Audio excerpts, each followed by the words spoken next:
And then when you look at Newcastle, Villa, and United, they're kind of in the same realm. If anything, the other ones are doing better. You know what I mean? There's more of a thing to say, Man U might come back, and if they do, they're going to be a better club to be a part of.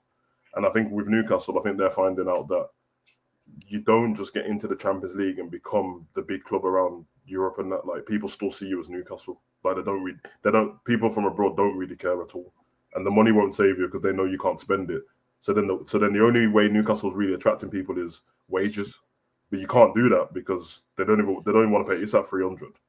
You know what I mean? Which is fair enough. But if you tell a player that is as good as you say he is and is one of the best around Europe and everyone's after him, then you probably have to pay him the money. And then when you do that, expect Bruno to do the same thing. You know what I mean? So it's a bit awkward with them. I think they want, because obviously Callum Wilson's gone now, so is what he's going. So I think Vissa and another striker is the way forward of what they wanted to do. Sesko, very good signing for Newcastle if they get him in. Doesn't make sense for me why Man U would want him, only because I don't know how you'd promise him being the main guy when you just brought Cunha in to be the main guy. Bremo's fine because he's on the right-hand side, but and Cunha are both going to want to go through the middle. So telling them that when you're not even doing anything great at the moment, don't have Champions League football, finish 17th or wherever you finished in the league, yeah, it's a bit of an iffy one. When it comes to Newcastle and Liverpool with Isak, to be honest, man, like, take away the fact we're Liverpool fans, Newcastle are doing the right thing, but long it out as much as they can, innit? Like, why would they try and help us? Yeah, Isak have no damn pre-season. It is what it is. Until our team's sorted, you ain't getting Isak, bro. And if you have to get him with 1 day left of the transfer window, hold that, because we're still competitors at the end of the day. We ain't far away in the league from each other. It's like 3 or 4 places. And for us fans, it's annoying, but if Isak's as good as everyone thinks he is and think he's going to be him forever going forward, then I'll wait. I'll wait for the whatever. Get him in. Don't have a preseason. Let him wait for the 5th game. I think our team's good enough anyway. We've already got Ekiti at the door, so they ain't a problem with not having an attacker in that position. And all the other players are in the door. And then you can go on to the centre-backs. I think even if we move on to other deals and try to get centre, I don't think it's going to affect Isak because clearly they just keep going back in for him. Like, they made that their target. So I'm fine with it, man. A little bit annoying, but it's what I expect Newcastle to do, to be honest, bro. They'll look weak to their fans otherwise. No, it's just one of those ones, isn't it? You got to look strong. You got to make sure the right things are being said at the club. That's all we've heard. Certain things, like obviously Bruno coming in saying he's only been told, obviously, the player's injured. Eddie Howe's come out and saying that he doesn't expect him to join up with the Saudi team as well. So you kind of just went, all right, cool. He's definitely going to be leaving then. They've handled it well. They've handled it well because they put it all on Isak, which it is all on him. So now it's not where Newcastle fans can be like, oh, I'm fed up of Eddie Howe and the club getting rid of our best player. No, they can. It's clearly obvious that he wants to go now. So they'll have to be accepting of whoever comes in and stuff throughout the door and support that person. Wherever when you don't know what's going on with the club, like what we've had with Lucho, it's like, oh, don't know is it the club or is it the player? There's no with Isak. He told everyone he was happy at Newcastle. He just won him a trophy, and now you're leaving. So the fans don't have any question about it. It's your fault. It's fine. Yeah, no, you know what? I think it's the waiting game, and I think with many Liverpool fans, I think we all kind of come to the conclusion that he will be our player. The only destination is us, as you can see from Fabrizio. It's just now, can Liverpool find, the solution with Newcastle and give them the best deal possible, get us the best deal possible for the player as well, and get him out the club. But obviously we always looked at the domino effect. Obviously Newcastle getting a striker, it frees him up, he comes to us. But now Man United are going after their targets now as well. It makes it even harder for them, and Newcastle can't afford to start the season without a recognised striker because they don't really have one at the moment, unless they're planning to play Anthony Gordon through the middle again. I highly doubt they'll probably do that. So they're gonna need a striker. So that's the only thing where I'm just like, bro, they might just long it out as long as they possibly can until they can find a solution to get a player in. And then it all becomes, do they make it harder by, we need this amount of money, or we're going to have to up it an extra 10 mil because they just want to play hardball now, because ideally they're like, why not just keep the player even if he's unhappy at the club instead of us letting him go because we don't have anyone. And maybe we can convince him while he's here, while he's playing, maybe then he can, turns around and go, actually, you know what? Maybe. I don't know. I just wanted everything to fall into place as quickly as possible so we can get our player through the door, man. But Yeah, just about when, innit? And obviously, we've spoken so many times about the price tag.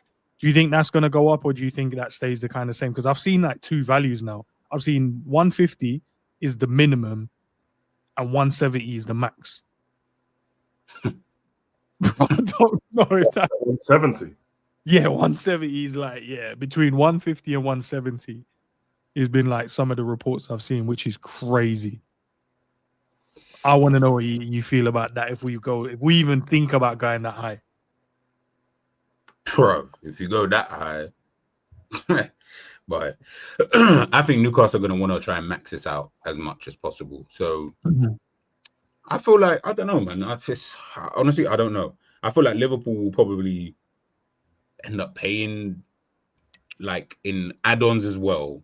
Maybe like 150. I feel like it will be about 150 because the reality is Newcastle don't have to sell him.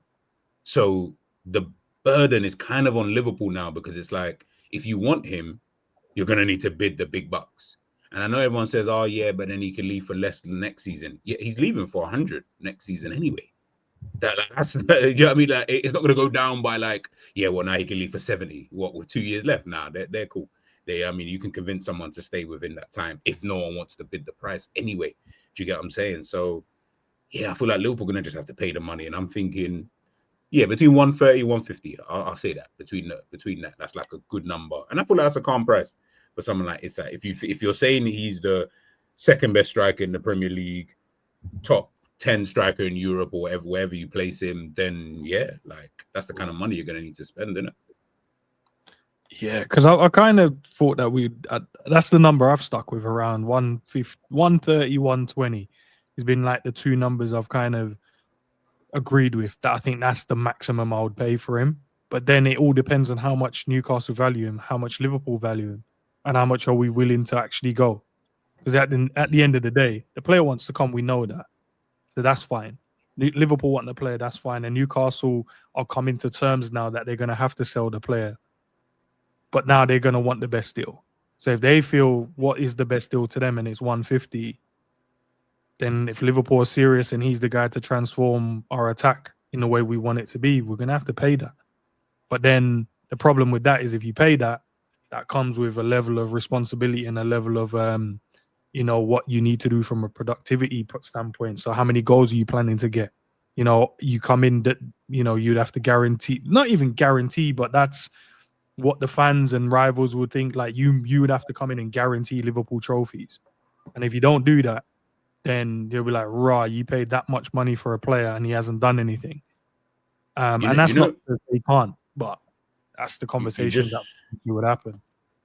Just before Savage goes, I just want to say it come like the type of money that you're gonna have to spend. It's not the same amount, but he's gonna have to have the impact that Robin van Persie had when he moved to Manchester United. It's like, even though we just won the league, but it needs to be like that type of impact where it's like you coming here is basically the signal to say, nah, we are winning the league, if that makes sense. Like there's no challenging, there's no title race. No, we are like how Man City have fought for years, like how Man United did the years before that, like where you go into the season and there's none of this, we got no. We are winning the Premier League. Like that's the kind of that, like for me anyway, like that's how I look at him. I'm like, nah, like I would then turn from right now, I'm like, Liverpool challenge. I'm not confident of a win or a loss. I'm just more like, we'll challenge, and then you take it from there, see what one.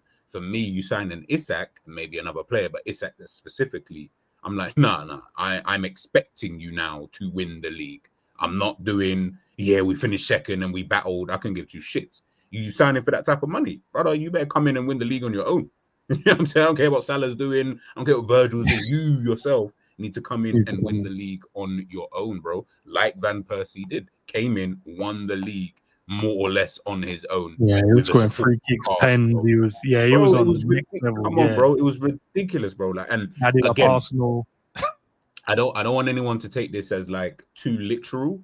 I don't mean that one man can win. Of course not. We need 11 players on the pitch. What I mean is just that level of impact that he comes into the team where you are the Don Dada. There is no more, we're passing the ball to. I don't want to hear that excuse next season. I don't want to hear no analysis, no nothing saying, yeah, but we keep passing the ball to Salah. No, he's there. He needs to be scoring his goals. He needs to make sure that he's firing Liverpool to that Premier League title alongside the Salahs, the whoever else is in the team kind of thing. And then you can take it from there. That's why this type of money, I'm like, yeah, Liverpool